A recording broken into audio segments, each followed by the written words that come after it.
안녕하세요. 오늘은 부자로 성공하는 방법, 40대에 도전해서 성공한 부자들, 이란 책자를 중심으로 해서 대기만성형 부자들을 소개시켜 드리고자 합니다. 책에 보면 훌륭한 분들이 많이 있지만은 제가 다 소개시켜 드리지 못하고 또 더 많은 내용들은 이 책을 구입하시고 한번 보시면은 볼 수 있을 것 같습니다. 첫 번째 나오시는 분이 저희가 잘 알고 있는 파이어폭스 그룹의 김승호 회장님 얘기가 나오고 있습니다. 김승호 회장님에 대해서는 이렇게 설명하고 있습니다. 미국 이민 후 20년간 실패를 거듭 돈 한 푼 없이 40억짜리 매장을 할부로 계약, 김밥 장사 2년 반 만에 연매출 130억 원 달성, 2017년 기준 연매출 3천억 원, 순자산 4천억 원, 현재 11개국 1200개 매장을 거느린 짐킴 홀딩스 회장으로 소개를 하고 있습니다. 대학 중퇴 후 20대 때 미국 이민 후에 약 20여 년간 사업을 하면서 계속 실패한 걸로 나오고 있고요. 그러다가 마지막에 그런 일화가 하나 나오고 있습니다. 책에 소개된 내용을 보면은 김승호는 어느 날 휴스턴의 크로고 자파점 매장에 들렸다. 거기서 스시를 파는 작은 매장을 발견했다. 그는 순간적으로 김밥 사업의 가능성을 발견했다. 그리고 미국 전역에 자신의 매장이 퍼져가는 모습을 상상했다. 무작정 스시 영업점 사장을 찾아가서 영업권을 넘겨달라고 말했다. 사장은 영업권을 넘기는 비용으로 400만 달러를 요구했다. 그래서 일단은 텍사스주 영업권만 달라고 했죠. 60만 달러를 얘기하더군요. 그때 제주 중에는 아내가 준 2,000불이 전부였라고 얘기하고 있습니다. 그래서 계약금으로 그 2,000불을 주고 매달 5만 불씩 갚겠다고 했죠. 제가 당신보다 10배 매출을 올릴 자신이 있다고 했어요. 처음에는 말도 안 되는 제안이라며 무시를 당했습니다. 하지만 10개월 동안 끈질기게 설득한 후에 드디어 사업을 시작할 수 있었습니다. 무모하게 보이는 도전이죠. 자칫하면 진짜 감방 가야 하는 상황에서 김승호는 최선을 다했다. 그래서 월 매출 1,500달러의 매장에서 한국식 덮밥과 김밥을 만들어 판매하기 시작했다. 첫날에는 2개를 팔고 34개를 벌었다. 라고 나와 있습니다. 미국인들에게는 그 당시에 김밥이라는 게 생소한 물건이었고, 그래서 일단은 미국인들의 김밥 맛을 알게 해주는 것이 시급하다고 생각했고, 시식 코너를 해서 시식을 했고요. 그 다음에 퍼포먼스를 했죠. 그래서 전문가처럼 보이게 하기 위해서 검은 요리사 복장을 하고 작은 도마 앞에서 직접 김밥을 말았다. 이런 퍼포먼스는 사람들의 눈길을 끌었고 하루 2개 팔던 김밥을 30개까지 팔게 되었다. 그 첫 달 매출이 월 매출 15,000달러를 올렸다. 이는 김승호가 처음에 계약을 제안하면서 10배 매출 올리겠다 약속한 액수였다. 김밥으로 미국인이 좋아하는 샌드위치보다 6배 더 많은 매출액을 올린 것이다. 그래서 크로고 전 매장에서 매출 순위 1위에 올랐다. 이렇게 이제 김밥이 잘 팔리게 되니까는 급해진 것은 크로고였다. 매장 인테리어를 자기들의 돈을 들여 살 테니까 함께 영업하자고 제안해 왔다. 그래서 그때부터 제 돈을 하나도 들이지 않고 일정에게 이익금만 나눠 갖는 형태로 체인점을 운영하게 되었습니다. 라고 나오고 있습니다. 이렇게 단 한 개 매장에서 시작한 김밥 매장은 3년도 안 돼서 130개로 불어났고 첫날 김밥을 2개밖에 못 팔았던 것이 연간 130억대 규모로 커졌다고 얘기하고 있습니다. 김승호 회장님은 그럼 어떻게 그러한 목표를 세우고 계속 지속해 나갈 수 있었는가? 거기에 대해서 그렇게 설명하고 있습니다. 일단은 이루고자 하는 목표를 눈에 보이듯 자세하게 묘사해라. 그래서 성공한 이미지를 그림으로 형상화하라는 얘기를 강조하고 있고요. 그러니까 나는 항상 무엇인가 갖고 싶거나 이루고 싶으면은 먼저 상상을 합니다. 마음에 드는 사업체가 눈에 보였을 때 그 사업체의 주차장에 출근 시간마다 들리고 하루에 100번씩 저 사업체는 내 거다라고 머릿속으로 말합니다. 그래서 그 4개월이 지나자 진짜 돈 한 푼 안 들이고 50만 달러짜리 비즈니스를 인수하기도 했고 같은 방법으로 400만 달러짜리 비즈니스를 성사시키기도 했습니다. 라고 얘기하고 있습니다. 이렇게 자신이 성공한 모습을 이미지로 형상화하는 쪽에 대해서 좀 많이 강조를 하고 있고요. 그렇기 때문에 이제 김밥에서 성공한 것도 김밥의 모습을 형상화했고 그 과정을 미국 사람들한테 보여주는 그런 어떤 이미지 형상화 작업을 했고요. 이러한 작업은 고객뿐만이 아니고 직원들에게도 같은 방법인데요. 직원들에게 항상 성공하는 이미지를 같이 나눠주는 것을 강조하고 있습니다. 그래서 김승호는 직원들에게도 함께 성공하는 이미지를 나누었다. 사업을 처음 시작할 때부터 있었던 직원 5명에게 회사 매출이 연간 2천만 달러 이상이 되면 BMW를 사주겠다고 공언을 했습니다. BMW란 구체적인 이미지로 사람들을 독려하니 금방 매출이 2,500만 달러로 뛰었습니다. 그래서 직원들에게 구체적인 목표를 형성화시켜서 제시하는 방법은 그의 사업이 획기적으로 성공하는 데 기여했다. 그는 성공의 이미지를 형성화시키는 또 다른 방법을 가르쳐준다. 이루고자 하는 구체적인 목표를 하루에 100번씩 딱 100일간 종이에 써보세요. 그런데 의외로 이 간단한 것을 못하는 사람이 많습니다. 그는 실제로 자신의 회사 스노우폭스를 연매출 4천억 원 규모로 키우기 위해 매일 100번씩 100일간 종이에 목표를 적었다고 한다. 그 결과 형상화한 목표대로 이룰 수 있었다. 목표는 구체적으로 설정해야 한다. 단순히 돈을 벌자, 성공하자라는 막연한 목표로 사업을 시작하는 것이 아니라 단 하나의 매장을 열더라도 어느 정도의 매출을 일 것이며 앞으로 매장 몇 개를 더 열겠다는 식으로 구체적인 목표를 설정해야 한다라고 얘기하고 있습니다. 2024년 12월부터 CJ 제일제당에서도 냉동 김밥을 미국의 슈퍼마켓 체인인 크로거에 납품을 시작했다고 합니다. 냉동 김밥 등을 포함해서 미국 내 K푸드의 성공에는 김승호 회장님 같은 분들의 이런 노력이 사전 밑거름이 되었다는 생각이 듭니다. 여기서 나오는 것처럼 구체적으로 자기가 성공한 이미지를 형상화하고 그 이미지를 계속적으로 간직하고 본인뿐만 아니라 또 직원들에게도 구체화된 성공 이미지를 공유하는 것을 성공의 한 원인으로 분석하고 있습니다. 다음은 석봉 토스트 얘기인데요. 석봉 토스트의 김석봉 회장님에 대해서는 여기서는 이렇게 설명하고 있습니다. 40세에 석봉 토스트를 시작했다. IMF의 불황에서 3년 만에 연봉 1억 원을 달성했다.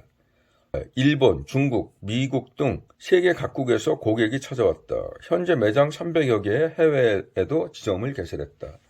라고 설명하고 있습니다. 김석봉 회장님이 무교동에서 처음에 석봉 토스트 노점을 시작했을 때가 40세였다고 합니다.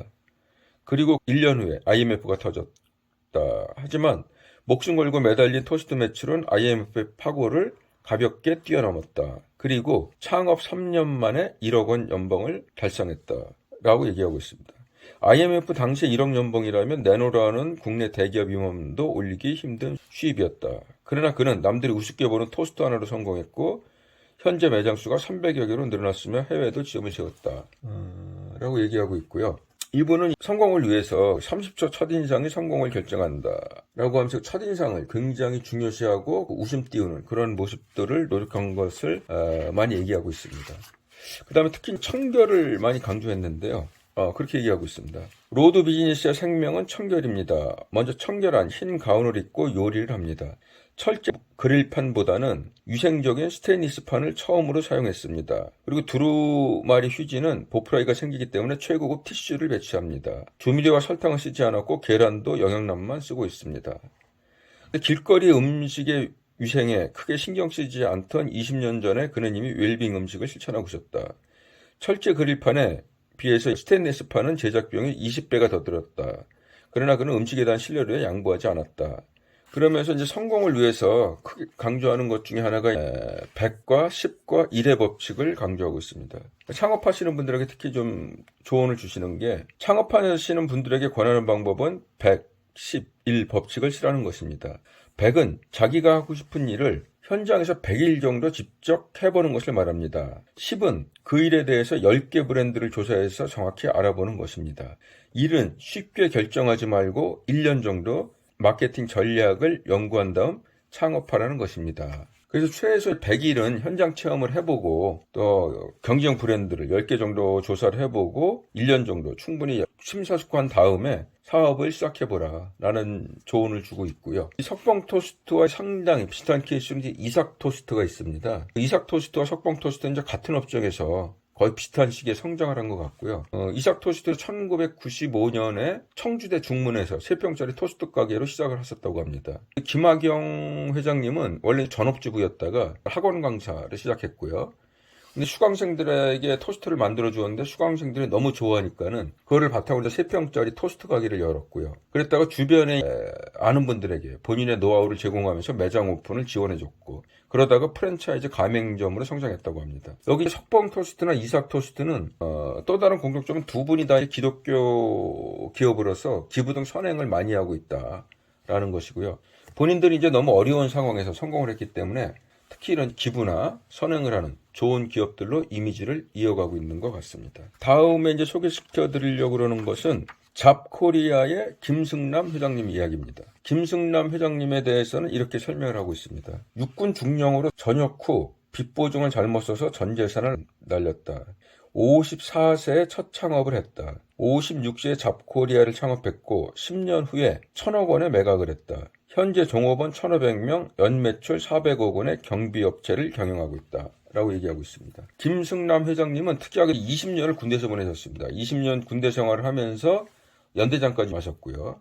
근데 비육사 출신이다 보니까는 군대에서의 활동은 중령으로까지만 생활하셨고요. 군 전역 후 처음에 은행에서 안전관리실장으로 근무를 하면서 안전 관련된 업무를 하셨다고 합니다. 사정상 또 보험회사 쪽으로 가셨고 보험회사 쪽에서도 근무를 했고요. 이렇게 금융권에서 10년을 근무를 하시다가 94년도에 54세 나이에 처음으로 보안 경비 관련 IT 창업을 한 게 좋은 시스템이라는 회사를 창업하게 됩니다. 그때 상황을 이제 이렇게 설명하고 있습니다. 늦은 나이에 소박하게 시작한 사업. 4평짜리 작은 차고에서 책상 2개와 의자 4개, 그리고 직원 4명으로 시작한 사업이지만 그는 이나마도 감사했다. 다시 시작할 수 있다는 것 자체가 그에게는 감격스러운 일이었다. 그래서 그는 2천만 원의 전 재산 중 1,000만 원을 교회에 감사원금을 내고 1,000만 원으로 사업을 꾸렸다. 미리 감사를 선언하는 것이다. 그리고 그는 직원들과 지분을 나누기로 했다. 그 스스로 지독한 가난과 실패를 경험했기에 김승남은 직원들도 함께 부자가 되기를 소원했다. 이제 직원들에게 같이 지분을 나누었고요. 그 결과 잡코리아가 1,000억 원으로 팔렸을 때 그들은 막대한 재산을 얻게 되었다. 라고 얘기하고 있습니다. 잡코리아는 2006년에 미국의 취업 포털 사이트 몬스터닷컴에 약 1,000억 원에 매각이 되게 됩니다. 김승남 회장님은 좀 더 부연을 하자면은 46세에 군대 전역 후에 은행에서 근무하면서 서류 도난 사건을 보면서 보안 시스템의 필요성을 인식했다고 합니다. 그때부터 본인이 컴퓨터 도스 명령어를 배우기 시작하면서 프로그램 짜는 거 등에 대해서 공부를 하기 시작했고요. 그로 인해서 결국 은행과 보험회사 은퇴 후에 좋은 시스템이라는 이 기업을 94년도에 설립할 수 있었습니다. 당시 이제 빚보증을 잘못 써서 전 재산을 날린 상태에서 어렵게 창업을 한 거였고요. 그러다가 이제 사람 뽑는 방식을 좀 더 쉽게 해보자 라는 생각에서 이제 잡코리아를 창업했고 성공적으로 매각한 케이스로 나오고 있습니다. 다음 이제 외국 사례로서 우리가 잘 아는 사례지만은 KFC의 커널 샌더스에 대해서 간단히 소개시켜 드리도록 하겠습니다. 커넬은 대령이라는 의미죠. 그래서 커넬 샌더스는 샌더스 대령이라는 의미고요.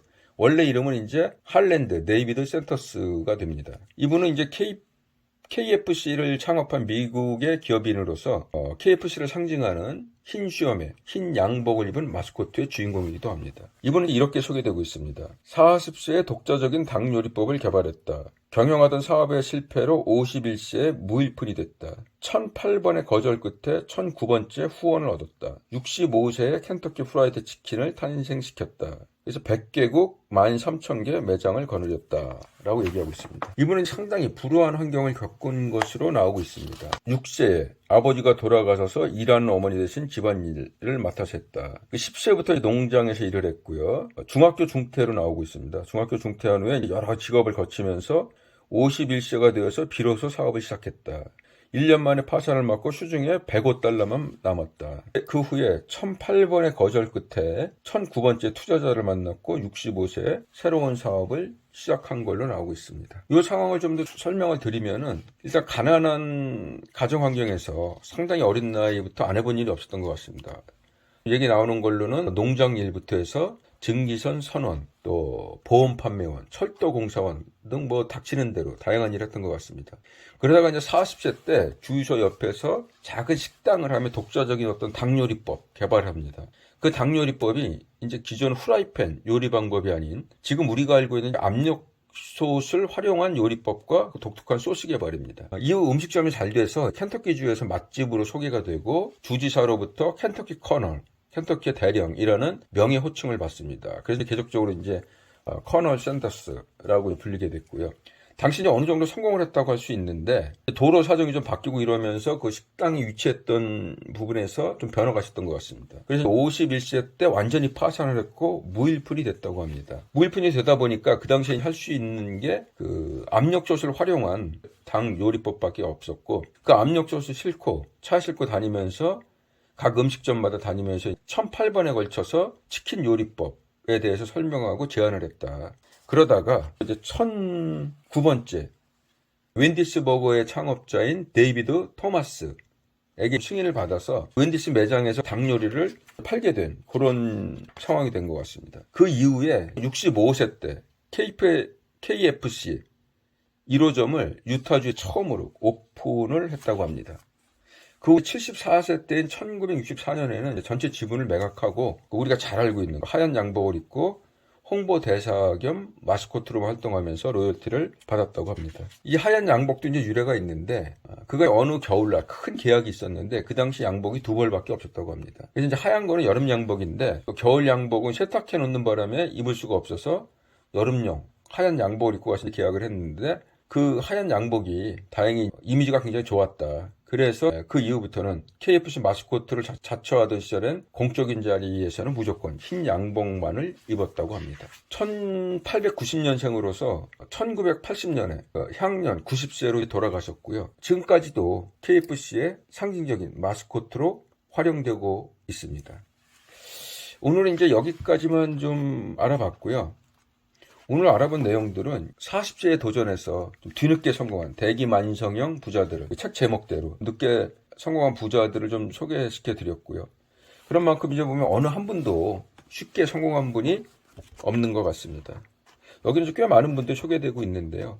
한번 좀 참조해 보시고, 만약 지금 본인이 성공을 위해서 노력하고 계시다면은 책 내용이 좀 도움이 되실 거라고 생각이 됩니다. 오늘은 이상으로 마무리하겠습니다. 감사합니다.